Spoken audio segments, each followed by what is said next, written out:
ایک غریب آدمی بدو رات کے وقت وہ کہیں بیچارہ صبح سے چلا تھا، مدینے پہنچتے اسے رات ہو گئی. اس نے ڈرتے ہوئے نا خیمہ ہی باہر لگا لیا. جہاں رات ہوئی نا آدھی رات کو کوئی 1-2 بجے سمجھ لے پہنچا مدینے تو اس نے باہر نے خیمہ لگا لیا. بیوی اس کی امید سے تھی، بچے کی ولادت کا وقت قریب آ گیا، بیمار ہو گئی، اس نے خیمہ لگایا. بیوی اندر ہے. حضرت عمر فاروق گشت پہ تھے رات کو، ساتھ ایک غلام تھا. حضرت عمر فاروق رضی اللہ تعالیٰ عنہ کہنے لگے وہ آگ جل رہی ہے تھوڑی سی، پتہ کرو کون ہے. تو آپ کا غلام پتہ کرنے گیا تو بدو نے ڈانٹ دیا، کہنے لگے جاؤ تمہیں کیوں بتاؤں.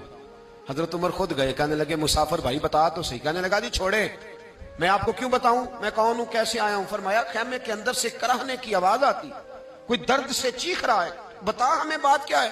کہنے لگا جی میں فلاں بستی فلاں علاقے کا ایک غریب ہوں، امیر المومنین عمر فاروق سے ملنے آیا ہوں، اور رات ہو گئی ہے تو یہاں خیمہ لگایا ہے، صبح میں ان سے مل کے چلا جاؤں گا.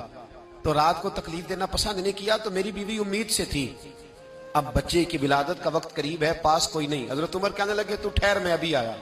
چہرے پہ نقاب ہے، اسے بتایا نہیں میں ہی امیر المومنین. عمر دوڑے گئے اپنی زوجہ سے، کہنے لگے اگر تجھے بہت بڑا اجر مل رہا ہو تو حاصل کرے گی. کہا کروں گی. تو کہنے لگے چل پھر میرے ساتھ، بہت بڑا اجر ہے. ایک دوست کے ہاں ولادت کا وقت ہے، ضرورت کی چیزیں ساتھ لے لو. اس عورت نے تھوڑے دانے لے لیے، گھی لے لیا. حضرت عمر سے کہنے لگی لکڑیاں اکٹھی کر لیں.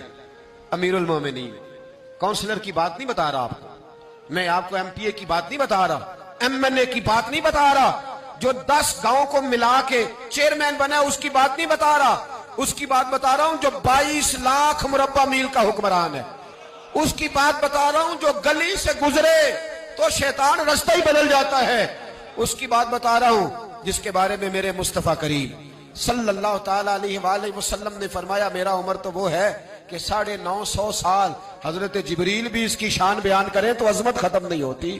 اتنا بڑا شخص. حضرت عمر نے لکڑیاں اکٹھی کی، اینٹوں کا روڑے لے کے چولہا بنایا، پہنچ گئے. آپ کی زوجہ کہنے لگی یہ تھوڑے دانے ڈالنے، گھی ڈالنے اور ایک لکڑی لے کے اس کو ہلائیں، تیار کریں. خود زوجہ اندر چلی گئی. حضرت عمر باہر پکانے لگے. وہ بدو کہتا ہے میں اس طرح کا ان کے ساتھ بہیو کرنے لگا جیسے کو کسی چوکیدار کے ساتھ نہیں کرتا. میں نے سمجھا یہ عمر نے چوکیدار رکھے آنے جانے والے مہمانوں کا. میں کبھی پانی کا پیالہ مانگتا، کبھی کوئی بات. عمر دوڑے جاتے، کبھی پانی لاتے. او مسلمانوں، او میرے رسول کے غلام عزیزو، حضرت عمر فاروق. وہ غلام کہتا ہے میں عمر سے کہتا، میں کہتا غلام پانی لا تو عمر دوڑ کے پانی لاتے. میں کہتا تجھے گھی پکانا بھی آتا ہے، پہلے بھی کبھی پکایا ہے؟ تو عمر فرماتے کوشش تو کر رہا ہوں. میں کہتا پہلے بھی کبھی تیری بیوی نے یہ کام کیا ہے؟ تو حضرت عمر کہنے لگے مجھے یاد نہیں، پوچھ کے بتاؤں گا.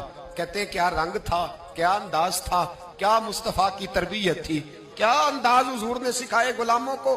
یہ کس طرح کا امیر ہے کہ یہ ہنڈیا پکا رہا ہے، پھونکے مار رہا ہے ایک غریب کے لیے، دیہاتی کے لیے جسے جانتے بھی نہیں.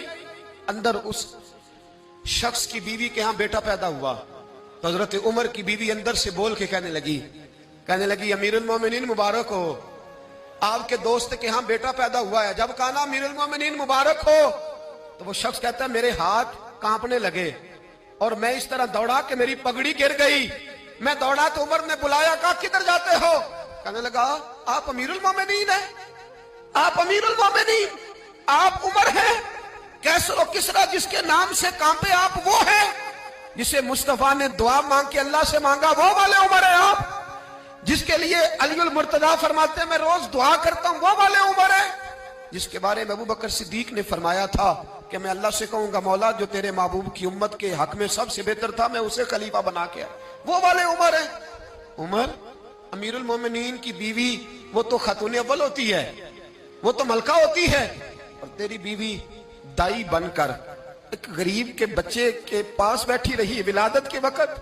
عمر امیر المومنین ہو کے تیری داڑھی ساری دھومے سے بھر گئی، تو ڈیوٹی کرتا رہا. تو سیدنا عمر رو پڑے اور اس بدو کو سینے سے لگا کے کہنے لگے تجھے پتہ نہیں تو کہاں آیا ہے، اس شہر کا پتہ ہے؟ اس نے کہا حضور کہاں ہے؟ فرمایا یہ میرے نبی کا مدینہ ہے، یہ مصطفیٰ کا مدینہ ہے. یہاں امیروں کا استقبال نہیں ہوتا، یہاں غریبوں کے استقبال ہوتے. یہاں حضور نے اس اسٹیٹ پہ میرے رسول پاک نے وہ والا رنگ دیا ہے کہ اب غریب سر اٹھا کے جینے لگے ہیں، اب مزدوروں کو عزتیں ملنے لگی ہیں، اب یتیموں نے سر اٹھا لیا ہے کہ ہمارا کوئی سننے والا آ گیا.